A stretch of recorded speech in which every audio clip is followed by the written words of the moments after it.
من أجل مصر الحياة، من أجل مصر كلنا أمام مصر، ونحن نحب مصر. وكيف لا نحب مصر ومصر في قلوبنا؟ ألم تكن مصر هي بلد الفراعنة والحضارة والأوفياء؟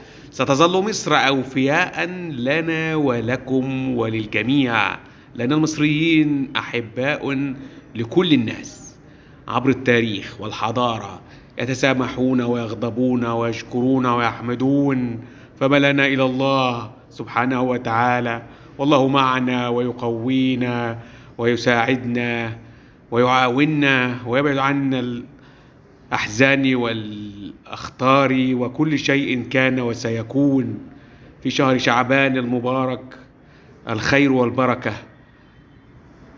فجددوا توبتكم لله سبحانه وتعالى أمة الإيمان والإسلام في كل مكان، ولكل مصريين التحية. بونجك السيكي العرب العالمي.